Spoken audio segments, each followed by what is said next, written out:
Okay, today I want to talk a little bit about the relationship between human language and history. Obviously, language has been spoken for a long time. No one knows exactly how long. We don't have the kinds of evidence that would allow us to make very accurate guesses. But there's many things that we can understand about the history of human speaking by looking at the ways that languages work today. My first teaching position after I got my master's in language teaching was in Lithuania. And I remember being excited because I had taken linguistics classes all through my master's degree. I had a master's in linguistics. When I saw the 100 litas bill when I got to Lithuania, this is the Bank of Lithuania, I noticed that the word for 100 in Lithuania was šimtas. Now, I'm a language nerd, and I got very excited by this word. It was a word that was new to me in Lithuanian. Why would I get excited about this word? Well, it goes back to some of the things I had learned in my historical linguistics class. So if we look at some other bills from around the world, we have this bill which is from Bangladesh, this bill which is from Greece, this bill which is from Germany, from Croatia, and from Mexico. We see a lot of words for 100 on these bills. So we have this one in Bangladesh, which is sad. We have this one in Greek, hekaton. This one in German, hundert, which sounds like English 100. This Croatian word sto, which you'll recognize if you speak Russian. And then this Spanish word ciento. Now, it may seem that these are completely unrelated, that it's just really random, these sort of different words for 100 spread all over the world. But what a historical linguist tries to do is to look for relationships among the languages based on the evidence that they have. We could actually line up all of the words for 100 from languages all over the world. And what we see is that it seems like this first consonant, it starts with a s, a k, a h, or a k, like a kind of a softer k. Well, it turns out that k can become kya, which can become cha, which can easily become sh and sa. This is a process we called weakening. And in human languages, it seems like sounds get eroded, sort of like a sandcastle in the ocean. That something that was originally a hard or a strong sound, like a k, over time, especially if it's before a vowel, will sort of get softer and softer. So the k, if it's followed by an e, could become ki, chi,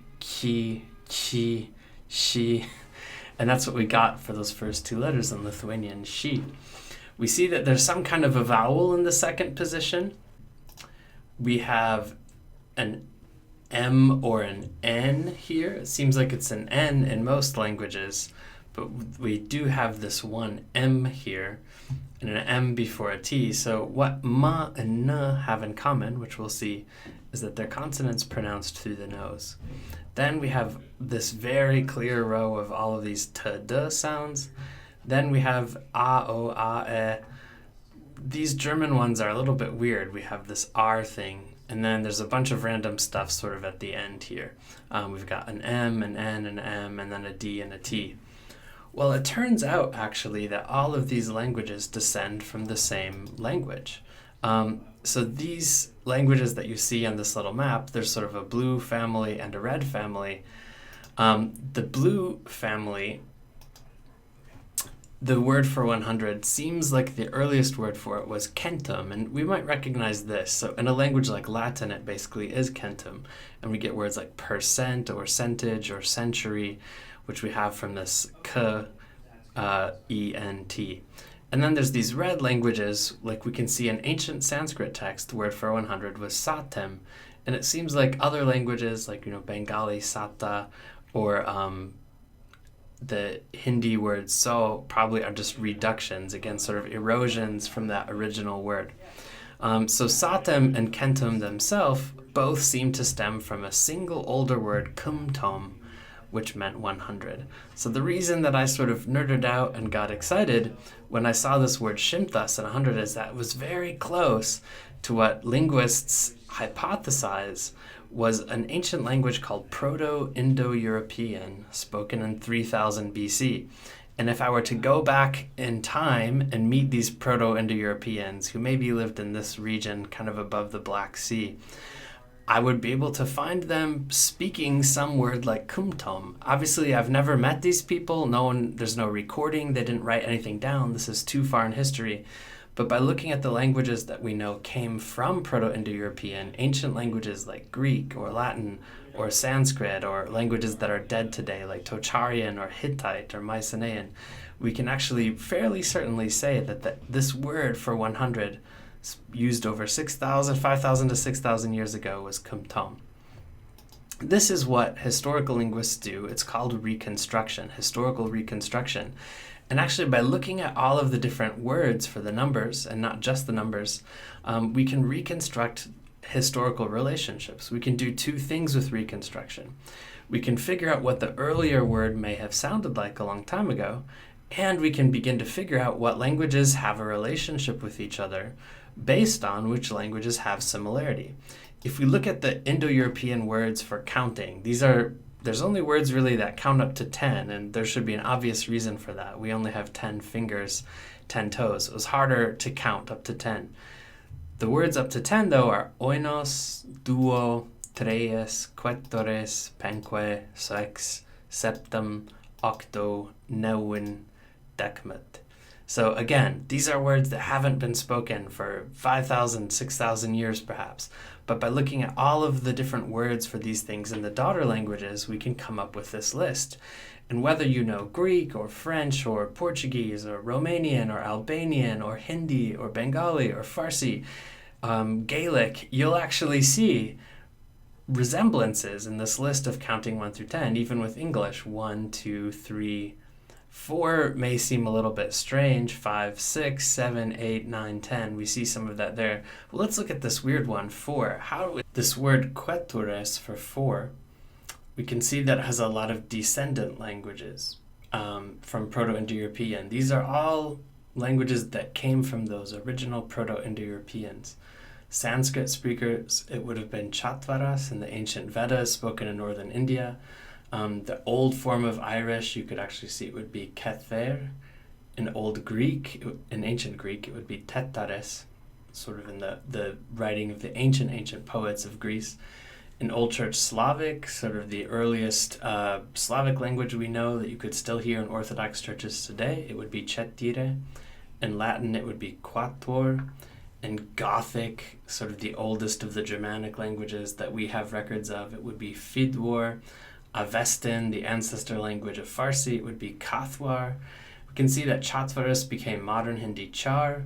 Old Irish Kether became Irish Kaher. Old Greek Tetares became Tessera. Cetire stayed pretty conservative in a language like Croatian Cetiri. It's pretty much the same. Latin Quattuor became Spanish Cuatro. Gothic Fidwar.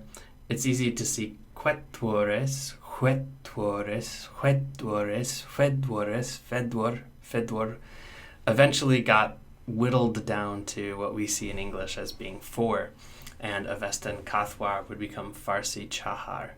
So we can actually see these languages that look very different from each other actually are related. They're all cousins. They all come from the same Proto-Indo-European family. And we can do this with other languages as well. An interesting note is that there was 2 languages where no one really knew where they fit, the Armenian language in Armenia and Albanian. But by looking at a lot of words like this, like the word for 4, they could see the Armenian word chvorsi kind of became obvious. Okay, chvorsi probably did come originally from this ancient word quettores, or the Albanian word kater is again probably from this word quettores. It's kind of up for debate. Did it come from Latin? Because it seems like Latin in Italy is right across the sea. Or was this its own form? We can do this with other families. There's a lot of Turkic languages like Turkish, Azerbaijani, Turkmen, Tatar. We can see the word for 4 in those languages are all very similar. Dirt, dirt, dirt, dirt, dirt, dirt, dirt, dirt, dort, dirt, and dort. Right, so you can see that there's some kind of a similar relationship going on, that all of these languages are probably in the same family, the same way that all of these languages are all in the same family. And this is how historical linguists then reconstruct language families.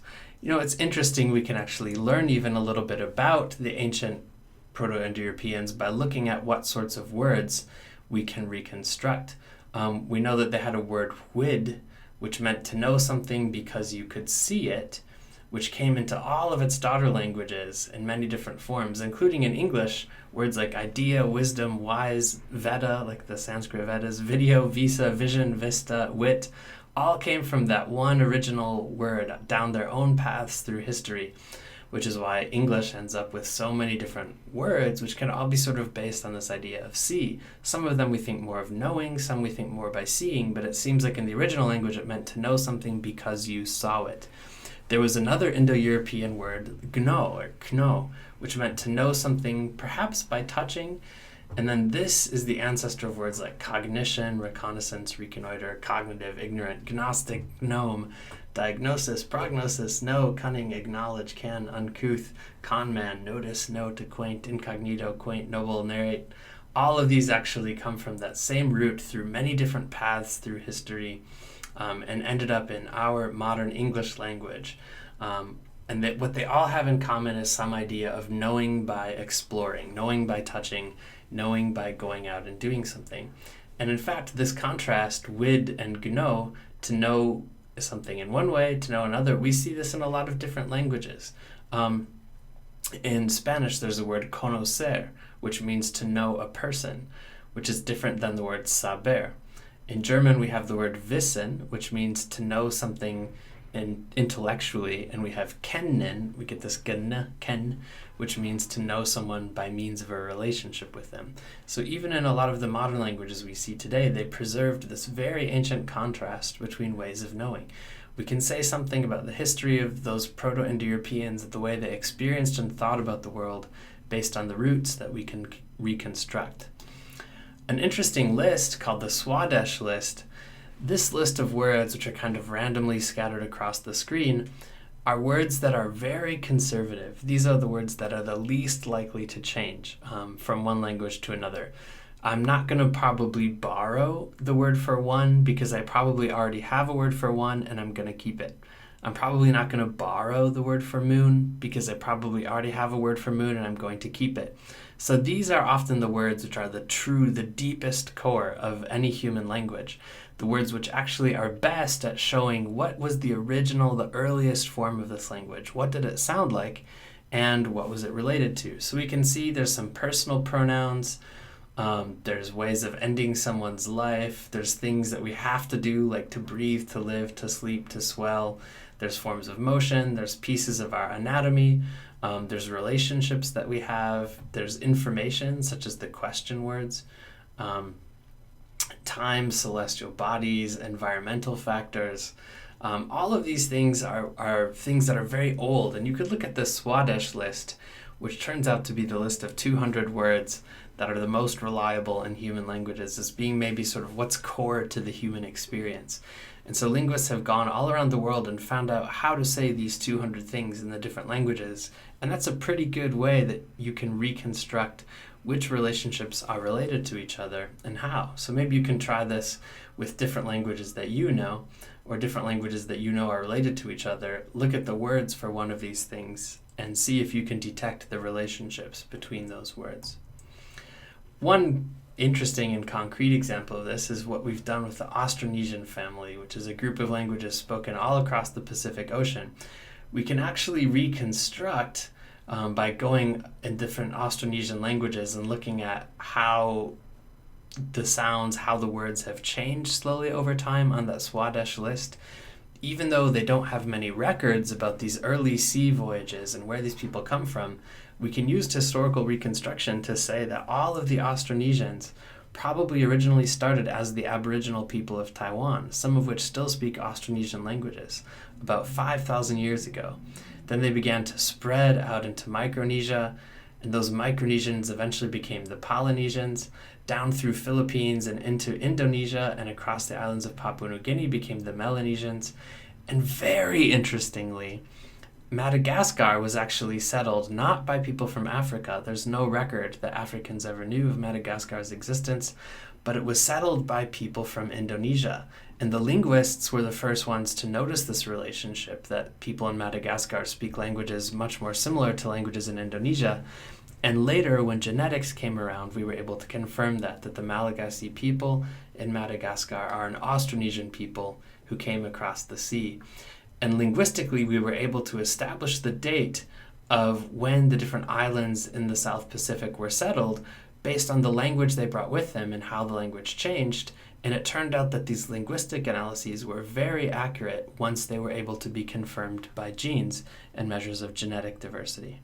Okay, so we've seen some of the ways that the data which is baked into modern languages can actually tell us a lot about the history of human languages and how we got the languages that we have today and what the languages that have since died might have looked like.